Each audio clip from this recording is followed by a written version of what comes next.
കോട്ടയം ജില്ലയിൽ 1210 കുടുംബങ്ങൾ കൂടി ഭൂമിയുടെ അവകാശികളായി. സംസ്ഥാനതല പട്ടയമേളയുടെ ഭാഗമായി ജില്ലയിലെ പട്ടയങ്ങൾ മന്ത്രി വി.എൻ. വാസവൻ വിതരണം ചെയ്തു. അർഹരായ എല്ലാ കുടുംബങ്ങളെയും സർക്കാർ ഭൂമിയുടെ അവകാശികളാക്കി മാറ്റുമെന്ന് മന്ത്രി പറഞ്ഞു. സംസ്ഥാനതല പട്ടയമേളയുടെ ഭാഗമായിട്ടാണ് കോട്ടയത്തും പട്ടയ വിതരണം നടന്നത്.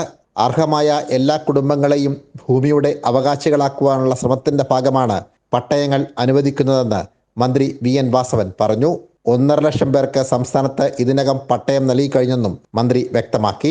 സാധാരണക്കാരെ സംബന്ധിച്ചോളം തങ്ങളുടെ ഭൂമിക്ക് കൃത്യമായ രേഖ എന്ന സ്വപ്നം സാക്ഷാത്കരിക്കപ്പെടുന്ന തന്നെ നിമിഷങ്ങളാണ്.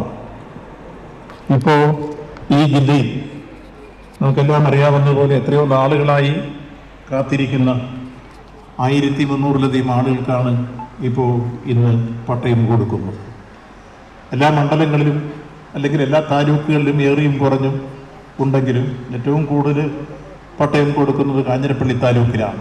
ആ മേഖലയിലാണ് ഈ പ്രശ്നം ഗൗരവമേറി നിൽക്കുന്നത് നമുക്കറിയാം. കാഞ്ഞിരപ്പള്ളി താലൂക്കിൽ 807 പട്ടയങ്ങളും, കോട്ടയം താലൂക്കിൽ 122, മീനച്ചിൽ താലൂക്കിൽ 210, ചങ്ങനാശ്ശേരി താലൂക്കിൽ 34, വൈക്കം താലൂക്കിൽ 40 പട്ടയങ്ങളാണ് വിതരണം ചെയ്തത്.